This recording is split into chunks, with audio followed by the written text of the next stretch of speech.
You can download the arts in the video for free, link in the description. For a Hollow Knight style dash and a Hollow Knight style super dash, we will first create the player scene, create a new scene with the character body 2D as the core, go to scene save as, and save it, add a sprite 2D node to the scene, add the texture to the player art that you can download for free, link in the description, the H frames to 5 and the V frames to 4, then I'll set the frame to 1 so we can see the player sprite, and I'll set the texture filter to nearest as we're using pixel art. Additionally, I'll apply an offset of -4 on the Y axis. This offset is needed as the player should be centered vertically for the visuals of the dash to be centered. Add an animation player node as a child of the sprite 2D, right click, rename it to frame anim, then go to animation, new, name it idle, set the total time to 0.1, and make sure the timeline cursor is at 0. Then select the sprite 2D, and keyframe the frame property at 1. Then go to animation, new, name it walk, set the total time to 0.2, set the snap to 0.05, and enable snap on timeline cursor. Then you can zoom into the timeline by holding down Control or Command and using the scroll wheel. Make sure the timeline cursor is at 0. Set frame to 6 and keyframe. At 0.05, set frame to 7 and keyframe. At 0.1, set frame to 8 and keyframe. At 0.15, set frame to 9 and keyframe. Then go to animation, new, name it jump, set the total time to 0.1. Then set frame to 11 and keyframe. Go to animation, new, name it fall, set the total time to 0.1. Set frame to 12 and keyframe. Then go to animation, new, name it dash, set the total time to 0.1. Set frame to 16 and keyframe. Add a clean shape 2D node to the scene. Set the shape to a rectangle 2D. Set the size to 4x6. Then finally select the character body 2D node and add a script. Inside the script, we'll define 9 variables and 11 constants. First, we define an onReady variable that references the frame animation player. We use onReady so we can grab this variable instead of the path to the node. This will make the code cleaner and more readable. Additionally, in the case that we renamed the animation player or move it around in the scene tree, we will only need to edit this one path rather than every time we reference the node in the script. For the standard platformer movement, we will use a constant instead of a variable. A constant is the same as a variable but can't have its value changed during runtime when the game is running, which I don't intend to change these variables during runtime. However, if you do, then you can simply make these variables. Max speed is the maximum speed we move horizontally. Acceleration and friction is how fast we slow down or reach max speed. Jump height is how high we jump. And gravity is how much we move the player down each frame. Look_X is a horizontal look direction to the player. This will later be used for the dash direction. For the regular dash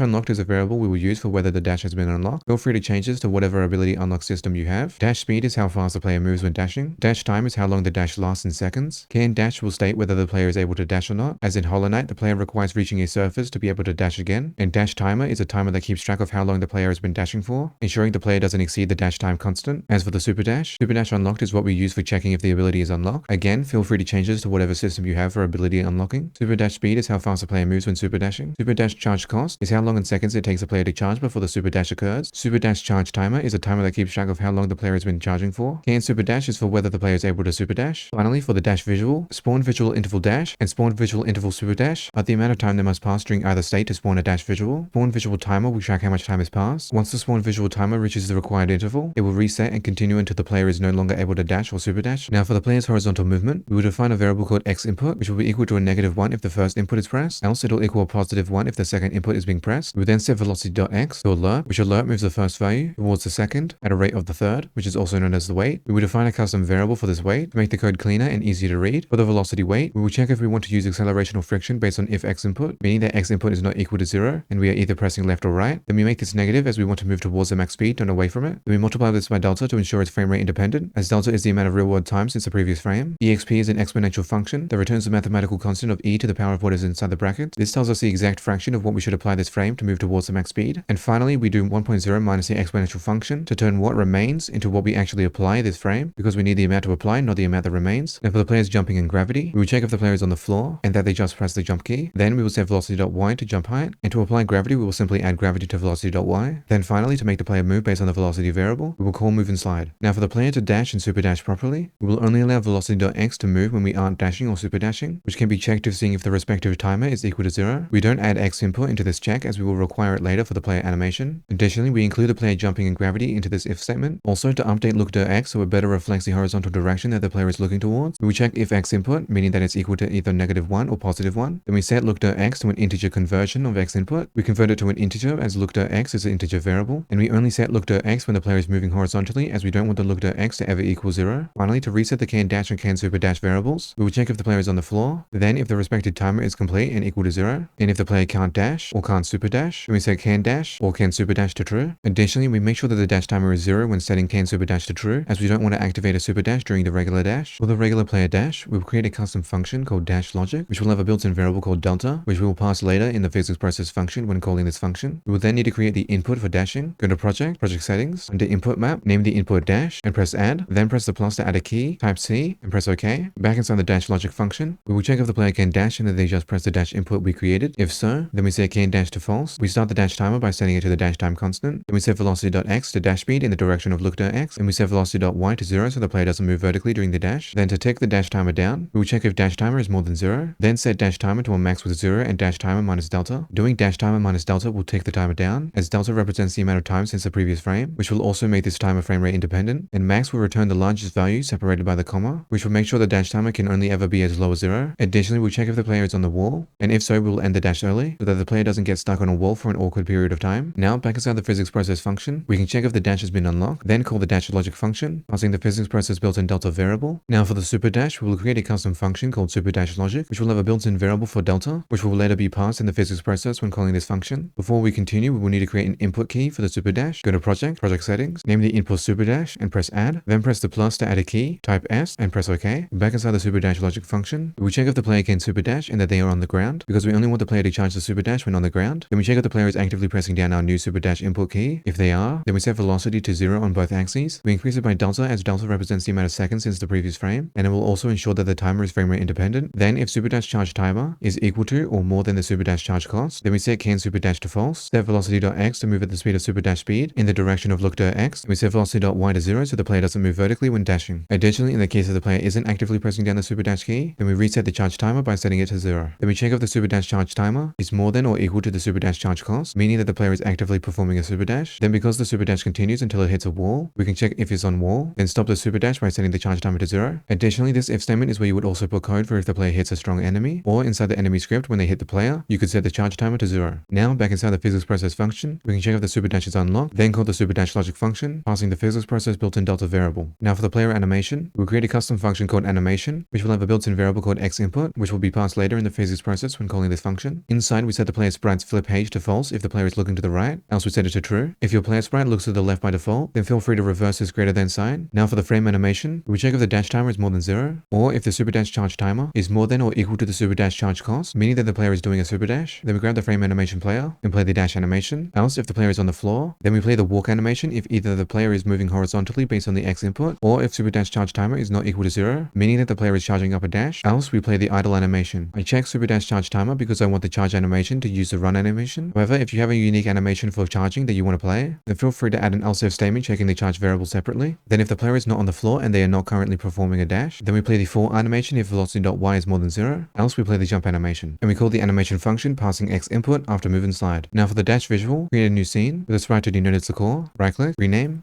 it to dash visual, then go to scene save as, and save it, and set the sprite to the dash you can download for free, link in the description, and set the texture filter to nearest as we're using pixel art. Additionally, we set the z index to -1 so that the sprite appears behind the player. Make sure the sprite is centered vertically so it aligns with the player, as we want this node to spawn at the middle of the player on the y-axis. And select the dash visual sprite node and add a script. Inside the script, we'll put all the code in the ready function. This will include the animation and deleting of this node. We will do a slight position movement so that the player feels like the dash is moving faster. We will create a variable that will hold a new tween. Create tween will create the tween, and we apply a transition of sign so that the animation looks smoother. Then we grab the look direction of the dash visual node, which should be the flip page of the sprite. The player will set the flip page later when they spawn this node in, so it means that we can use the flip page to determine the direction to move towards. Then we grab the position tween, calling the tween property function, which will grab this node, its horizontal offset value, then the amount we want to move by, multiplied by the look direction, then the total time this animation will last, which is 0.175 seconds. Now for the opacity of this node, we will create a tween variable for this, which will be done in the same way as the previous one. Then this time we will connect the finish signal of this tween to the Q3 function. We only connect this tween as it will have a longer duration and will finish last. However, if your position tween lasts longer, then connect to that tween instead. Next, we grab the visible tween, call the tween property function, passing this node, its modulate.a value, a goal of 0.0, and a total time of 0.18 seconds. Now to spawn in this scene, then go back to the player script. Inside it will create a constant called dash visual preload, which will be equal to a preload of the dash visual scene. A preload would allow us to later create multiple copies of the dash visual scene, as a preload will equal the scene based on the file path provided, and we use preload instead of load, as preload can't have its file path changed later when the game is running, which is perfect for our script. Additionally, to find the dash visual path, search for the scene in the bottom left file system, right click, then select copy path. You can now use Controller Command plus V to paste the file. For spawning this scene, we will create a custom function that we can later call in the dash and super dash logic functions. Inside, we'll create a variable called new super dash visual, which will be equal to a copy of the dash visual scene. We can create a copy by using instantiate on the preload. Then we set the dash visual's global position to the player's global position, and we set the flip page to the sprite's flip page. We didn't make the sprite an onReady variable as we'll only refer to it twice, which that code is fairly close to each other, and it's not a long node path. However, feel free to create an onReady variable for the sprite if you would like. Lastly, grab the parent of the player sprite and add the new dash visual as a child. Now, inside the dash logic function, when we activate the dash, we reset the spawn visual timer to remove any leftover counted time from a previous dash, then we call the spawn dash visual function. And during the time when the player is performing a dash, we will increase the spawn dash visual by delta. Then we check if the spawn dash visual is more than or equal to the regular dash spawn interval. Then we call the spawn dash visual function. Then we reset the spawn dash timer to allow it to continue. Finally, in the super dash logic function, when we activate the super dash, we reset the spawn visual timer to remove any leftover counted time from a previous dash. Then we call the spawn dash visual function. And during the time when the player is performing a super dash, we will increase the spawn dash visual by delta. Then we check if the spawn dash visual is more than or equal to the super dash spawn interval. Then we call the spawn dash visual function. Then we reset the spawn visual timer to allow it to continue. Now you have a dash and a super dash, similar to the one seen in Hollow Knight, that you can add to any of your 2D platformer games. And don't forget that you can check out the project files, link in the description.